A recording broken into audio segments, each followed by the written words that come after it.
Good morning students. आज हम लोग जो है सर्किल का पार्ट नंबर 4 पढ़ने वाले हैं। सर्किल से रिलेटेड ये वीडियो नंबर 4 है। इसमें एक्चुअल में मैं अभी 2 पॉइंट बताने वाला हूँ। फर्स्ट पॉइंट है कि angle subtended by an arc of a circle, and second point है कि व्हाट इज साइक्लिक क्वाड्रिलेटरल। ठीक है, दोनों पॉइंट को हम लोग अच्छे से पढ़ेंगे। मेरे साथ अंत तक बने रहें ताकि आपको ये दोनों पॉइंट जो है पूरे अच्छे से समझ में आ जाए। और अगर मेरे चैनल को अभी तक सब्सक्राइब ना किया तो जल्द से जल्द सब्सक्राइब कर लें। स्टार्ट करते हैं। Angle subtended by an arc of a circle. Angle subtended by an arc of a circle में अभी हम लोग देखेंगे कि जैसे ये सर्किल है, ठीक है। सर्किल में हम लोग जानते हैं कि सर्किल एक्चुअल में क्या है, ये जो कर्व लाइन है उसी को सर्किल बोला जाता है। ठीक है, तो कर्व लाइन में अगर 2 पॉइंट को अगर मैं काट लिया तो ये जो कर्व लाइन है यही एक आर्क है। ये माइनर आर्क हुआ, ये मेजर आर्क हुआ। ठीक है, ये जो आर्क है ए बी, मैं माइनर आर्क लेकर चल रहा हूं। आर्क ए बी जो है यहां पर 2 तरह का एंगल बनाएगा। एक एंगल जो बनेगा, ये सेंटर है ओ, सेंटर पर एंगल बनाएगा। ठीक है, एक सेंटर पर एंगल बन सकता है। और एक जो है वो माइनर आर्क के द्वारा मेजर आर्क के पोर्शन में कहीं पर भी एंगल बना सकता है। ऐसे ये इधर भी बन सकता है एंगल, लेकिन हम लोग ऊपर की तरफ देख रहे हैं। यहां पर भी एंगल बन सकता है। ये आर्क के द्वारा इधर भी एंगल बन सकता है ना। ए पॉइंट से स्टार्ट किए और बी पॉइंट तक ये भी एंगल हो सकता है। ठीक है, तो ये देखा क्या गया है। ऐसे एक्चुअल में हम लोग प्रूफ भी करेंगे कि किसी आर्क के द्वारा सर्किल के एक ही साइड में, जैसे ए बी माइनर आर्क है, माइनर आर्क के एक साइड में, मतलब मेजर आर्क के सर्किल पर बनाया गया एंगल जो होता है वो इक्वल होता है। मतलब किसी आर्क के द्वारा सर्किल के एक तरफ बनाया गया एंगल का मेजरमेंट इक्वल होता है। मतलब क्या, अगर यह x है तो ये भी x होगा। ये सभी को अभी हम लोग प्रूव करेंगे। ठीक है, पहला पॉइंट हुआ। दूसरा पॉइंट क्या है कि ये जो आर्क के द्वारा जो ये एंगल बना और ये सेंटर पर का एंगल है, तो सेंटर पर का जो एंगल होता है वो सर्किल पर बने एंगल का डबल होता है। मतलब अगर ये x है तो ये 2x होगा। ठीक है, ये 2 पॉइंट जो है बहुत इंपॉर्टेंट पॉइंट है ना। ये ए बी आर के द्वारा कहीं पर भी अगर एंगल बनाएंगे, ऐसे करके ऐसे भी बना सकते हैं एंगल, तो ये भी एक्स ही होगा, है ना। जब ये एक्स है, ये एक्स है, तो ये भी एक्स होगा, क्योंकि आर्क जो है सेम है। ठीक है, ये आर्क हुआ। अगर एक दूसरा आर्क है, जैसे ए बी लेंथ हुआ, एक दूसरा मैं फिगर से समझाता हूं। मान लीजिए कि ये ए बी आर्क हुआ,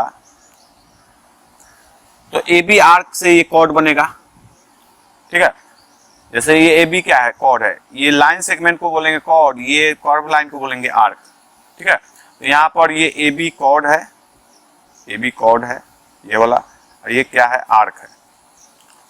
तो ये बी कॉर्ड है, तो इसका जितना लेंथ होगा, अगर उतना ही लेंथ का इधर भी अगर एक कॉर्ड हो, ये इसका नाम मैं पी क्यू कर देता हूं। तो अगर कॉर्ड इक्वल हो, जैसे P Q equal to, if P Q equal to अगर ए बी हो, मतलब 2 कॉर्ड इक्वल हो, A B equal to P Q हो, तो उसका आर्क भी इक्वल होता है। तो ये जितना आर्क होगा उतना ही आर्क ये भी होगा। मतलब इसको कॉन्ग्रुएंट बोलते हैं। If the chord of a circle are equal, then their corresponding arc is also equal. Okay,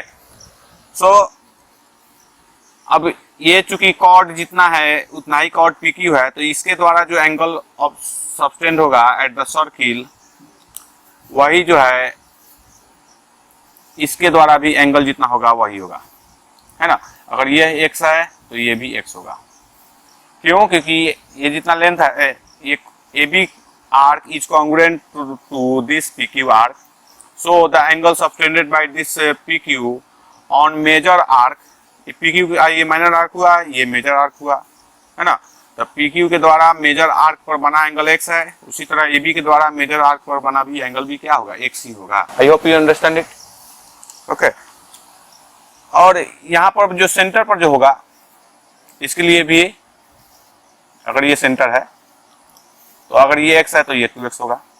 उसी तरह ए बी का अगर ये एक्स है तो सेंटर पर बना एंगल जो है वो 2x होता है। I hope you understand it. Okay, तो इसको अभी हम लोग प्रूफ करेंगे।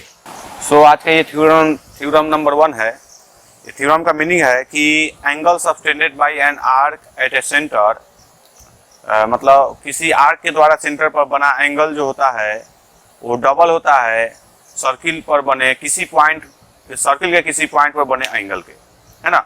मतलब किसी आर्क के द्वारा सेंटर पर जो बना एंगल होता है वो डबल होता है उसी आर्क के द्वारा सर्किल के किसी पॉइंट पर बने एंगल के। ठीक है, तो उसको अभी हम लोग डायग्राम से समझते हैं।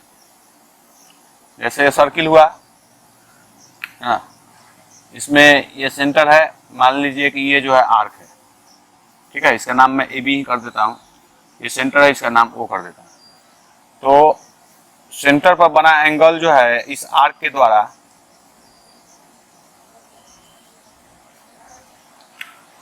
ये एंगल जो है सेंटर पर बना हुआ है ना। तो ये जो एंगल है हमें प्रूफ करना है कि सर्किल के किसी पॉइंट पर बने। तो एक पॉइंट पर मैं एंगल बना देता हूं, यहां पर हुआ और इसको जो है ऐसे कर दिया, इसको पी कर देता हूं। ठीक है, तो ये जो एंगल है इसका डबल ये वाला एंगल होगा। हमें प्रूफ क्या करना है, टू प्रूव दैट, इस थ्योरम का मेन प्रूफ क्या करना है कि angle A O B equal to 2 times angle A P B, ये हमें प्रूफ करना है। ठीक है, इस थ्योरम का मेन पॉइंट है यही, ये हमें प्रूफ करना है। ठीक है, तो स्टार्ट करते हैं। देखिए, इसमें कुछ कंस्ट्रक्शन करना होगा। अगर मैं इस जगह से सर्किल के सेंटर को मीट कराऊं और ये थोड़ा सा आगे बढ़ा देते हैं, है ना। इसका नेमिंग जो है ये तो वो है ही, इसका नेमिंग मैं यहाँ पर बी कर देता हूँ। ये बी पॉइंट तक मैंने इसको एक्सटेंड किया। कंस्ट्रक्शन में लिखेंगे join point P to O and extend up to point B. ठीक है, उसको कंस्ट्रक्शन में लिख देते हैं। कंस्ट्रक्शन लिख देंगे और उसके बाद कंस्ट्रक्शन में लिख लेंगे आप लोग, उसके बाद प्रूफ, है ना। देखिए, ये सेंटर से एक तरफ है, मतलब सेंटर से सर्किल पर ये पॉइंट है, तो ये क्या हुआ, रेडियस हुआ। और ये भी सेंटर से सर्किल के पी पॉइंट पर है, तो ये भी क्या हुआ, रेडियस हुआ। ठीक है, तो इस ट्रायंगल में अगर देखेंगे, ट्रायंगल ए ओ पी में, in triangle A O P, इस ट्रायंगल में क्या है, ये भी रेडियस है, ये भी रेडियस है ना। मतलब ये भी आर है, ये भी आर है। अगर रेडियस होगा तो आर होगा, है ना। तो जब रेडियस है, और हम लोग जानते हैं कि किसी ट्रायंगल का अगर दो साइड इक्वल हो, अगर एक ट्रायंगल हो जिसका दो साइड इक्वल हो, तो उस ट्रायंगल के उस साइड के करस्पॉन्डिंग एंगल भी इक्वल होता है। मतलब ट्रायंगल का साइड इक्वल होने से उसका करस्पॉन्डिंग एंगल भी इक्वल होता है। ठीक है, so in triangle O A equal to O P equal to R, यह है। इसलिए ओ ए का करस्पॉन्डिंग एंगल कौन सा होगा, इसके सामने का एंगल, इसके सामने का एंगल ये वाला होगा, ये छोटा सा एंगल।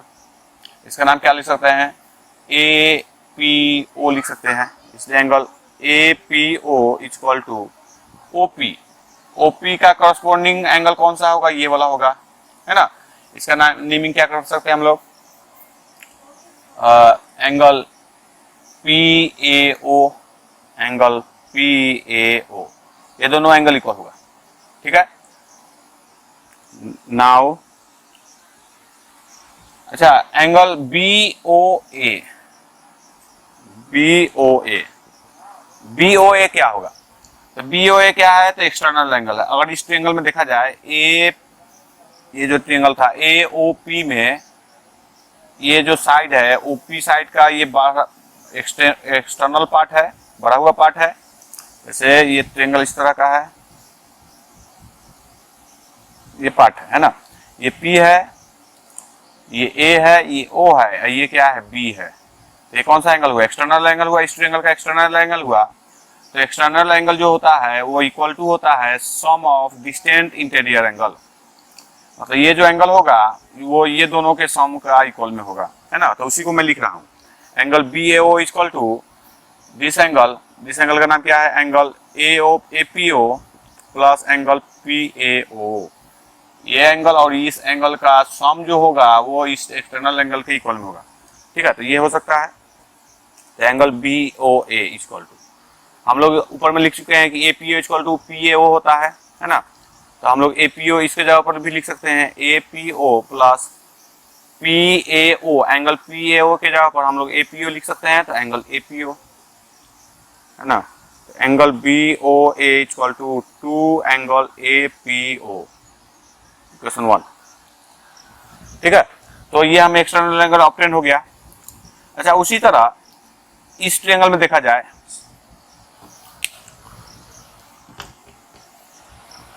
सिमिलरली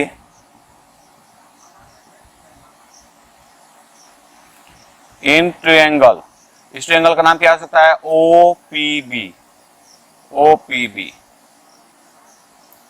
ये भी तो एक एक्सटर्नल एंगल है ना। अच्छा, इसमें भी OP इक्वल टू OB, ये भी रेडियस है। तो रेडियस होगा तो ये जितना एंगल होगा इसका कॉरस्पॉन्डिंग एंगल कौन सा होगा, ये वाला होगा छोटा सा, और इस साइड का कॉरस्पॉन्डिंग एंगल कौन सा होगा, ये वाला होगा, है ना। तो दोनों एंगल इक्वल हो जाएगा जैसे इसमें था, है ना। और BO, अच्छा इसका नाम जो है B तो कर दिया, इसका नाम B मत कीजिए क्योंकि यहाँ B है, Q कर देता हूँ, ठीक है। तो जहां जहां B है वहां वहां Q कर लेंगे,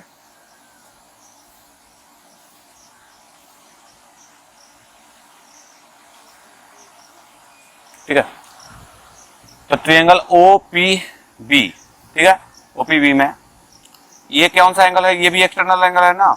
इस ट्रायंगल का, जैसे ये ट्रायंगल इस तरह का है, यहाँ पर O है, यहाँ पर P है, यहाँ पर B है, और ये जो एक्सटर्नल पार्ट है ऐसा, है ना। तो ये जो एंगल होगा इस तरह, ये Q है, ये जो एंगल होगा ये एक्सटर्नल एंगल होगा इस ट्रायंगल का। तो ये external angle equal to sum of this two angles, है ना। तो जैसे ये कंडीशन है उसी तरह ये भी है ना। ये इस ट्रायंगल में जिस तरह हम लोग इसको फाइंड आउट किया है उसी तरह इस ट्रायंगल में भी इसको फाइंड आउट करेंगे, तो हमें क्या ऑब्टेन होगा, angle QOB, angle QOB equal to 2 times angle OPB। Equation 2 हो गया। इक्वेशन 1 इक्वेशन 2 अगर दोनों को ऐड करेंगे तो हमें ऑब्टेन होगा angle QOB plus angle QOA equal to 2 times APO plus 2 times angle OPB, ये ना होगा। तो QOB प्लस QOA दोनों को मैं एक साथ क्या लिख सकता हूँ, AOB लिख सकता हूँ। Angle AOB equal to 2 times APO और OPB, मतलब ये एंगल और ये एंगल दोनों को एक साथ जोड़ेंगे तो ये टोटल एंगल हो जाएगा, है ना। तो इसका नाम क्या लिख सकते हैं, APB लिख सकते हैं, 2 टाइम्स एंगल APB। यही हमें प्रूफ करना था, प्रूफ हो गया, ठीक है। तो ये इस थ्योरम से हमें मालूम चला कि किसी आर्क के द्वारा जो सेंटर पर बना एंगल होता है वो सर्किल पर बने एंगल का डबल होता है, ठीक है। अभी हम लोग प्रूव करेंगे कि किसी आर्क के द्वारा सर्किल पर किसी पॉइंट पर बना एंगल जो होता है वो इक्वल होता है। मतलब यहाँ पर जो एंगल बना उसी तरह यहाँ पर अगर बनेगा एंगल तो वो इक्वल होगा, ये जितना होगा, अगर ये एक्स है तो ये भी एक्स है। इसको अभी हम लोग प्रूव करेंगे, ठीक है। इसको नोट डाउन कर ले।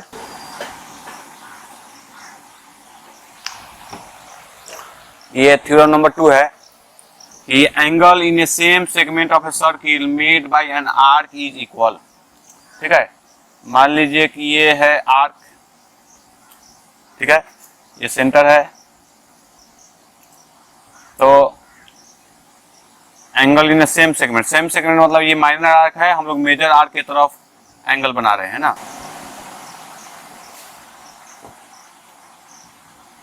और एक और एंगल मैं बना दिया इधर। सेम सेगमेंट बोलते हैं मेजर आर्क, मेजर सेगमेंट की तरफ या माइनर सेगमेंट की तरफ, है ना। तो हम लोग मेजर सेगमेंट की तरफ दोनों एंगल बनाया है ना। तो ये एंगल है, ये भी एक एंगल है ना, ये सेंटर है। इसका नेमिंग कर देता हूँ पी क्यू, और ये सेंटर ओ है। तो हमें प्रूफ करना है यहाँ पर, इस थ्योरम का मेन जो है वो प्रूफ क्या है, प्रूफ करना है कि angle A P B equal to angle A Q B, हमें ये प्रूफ करना है। ठीक है, ये प्रूफ करना है। तो इसमें कुछ एक कंस्ट्रक्शन करना होगा। क्या करना है कंस्ट्रक्शन, इसको सेंटर को ए और बी से मीट करेंगे। ठीक है, ए और बी से मीट करेंगे, तो उसको कंस्ट्रक्शन में लिखेंगे। और मैं टू प्रूव दैट में एक्चुअल में है टू प्रूव दैट, है ना। प्रूफ में मैं लिख रहा हूं, कंस्ट्रक्शन आप लोग लिख लेंगे टू प्रूव दैट। अभी हमने प्रूफ कर लिया है कि किसी आर्क के द्वारा सेंटर पर बना एंगल जो होता है वो सर्किल पर बने एंगल का डबल होता है ना। तो उसी को अभी हम लोग यूज करेंगे। वी नो दैट, इसको लिखेंगे we know that the angle subtended by an arc at a centre is double the angle of the angle subtended by an arc at the circle, है ना। तो मतलब angle A O B equal to angle 2 times angle A P B, ये होगा equation 1 मान देंगे। Again यही arc के द्वारा एंगल, ये एंगल है और इसी आर्क के द्वारा ये भी एंगल है। तो similarly angle A O B जो होगा तो 2 times angle A Q B होगा, ए क्यू बी, है ना। क्योंकि जो एंगल जो होता है आर्क के द्वारा सर्किल पर सेंटर पर बना एंगल जो होता है सर्किल पर बने एंगल का डबल होता है। तो ये सेंटर है, इसे दोनों का कंपेयर किए और इस एंगल से इसको कंपेयर किए, है ना। तो ये देखिए दोनों तरफ एलएचएस इक्वल है तो आरएचएस भी इक्वल हो जाएगा। तो angle A P B equal to 2 angle A Q B, है ना। 2 से 2 कट जाएगा, इसलिए angle A P B equal to A Q B. ये बहुत सिंपल थ्योरम था, इसलिए मैं ज़्यादा इसको इलस्ट्रेट नहीं किया हूँ। ठीक है, I hope you understand it. ये आज का सेकंड पॉइंट है साइक्लिक क्वाड्रिलेटरल। ठीक है, तो साइक्लिक क्वाड्रिलेटरल किसे कहेंगे। तो अगर कोई क्वाड्रिलेटरल ऐसा हो जिसका वर्टेक्स हो सर्किल पर हो, मतलब a quadrilateral whose vertices are lies on the circle। Circle means ये जो कर्व लाइन है इसी को सर्किल बोलते हैं। ये इसको रीजन को, इस रीजन को बोलेंगे सर्कुलर रीजन, है ना। ये सर्किल के अंदर में है, सर्कुलर रीजन बोला जाता है। लेकिन ये जो कर्व लाइन है इसी को सर्किल बोला जाता है ना। तो ऐसा क्वाड्रिलेटरल जिसका वर्टेक्स जो हो सर्किल पर हो, मतलब ये यहाँ पर एक वर्टेक्स हो सकता है ना। तो यहाँ से मैं ऐसे मिला दिया,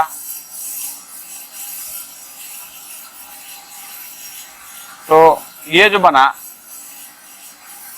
ये क्वाड्रिलेटरल है क्योंकि इसमें 4 साइड है, 1 2 3 4। क्वाड्रिलेटरल किसे कहते हैं जिसमें 4 साइड हो, है ना। तो इसमें 4 साइड है तो ये क्वाड्रिलेटरल है। लेकिन ये कैसा क्वाड्रिलेटरल है, साइक्लिक क्वाड्रिलेटरल है। क्यों, क्योंकि इसका वर्टेक्स जो है यहाँ पर ये सर्किल पर है, ये वर्टेक्स ए वर्टेक्स भी सर्किल पर है, बी वर्टेक्स भी सर्किल पर है और सी वर्टेक्स भी सर्किल पर है और डी वर्टेक्स भी सर्किल पर है। तो ऐसे क्वाड्रिलेटरल को साइक्लिक क्वाड्रिलेटरल कहते हैं। तो इसका एक प्रॉपर्टी है, उसी कारण इसको हम लोग पढ़ रहे हैं। साइक्लिक क्वाड्रिलेटरल में क्या होता है, अपोजिट एंगल का सम जो होता है 180 डिग्री होता है। मतलब क्या, angle A plus angle C का जो सम होता है वो 180 डिग्री होता है और angle B plus angle D का जो सम होता है वो 180 डिग्री होता है। ये तो हम लोग जानते हैं कि क्वाड्रिलेटरल का टोटल एंगल जो है 360 होता है।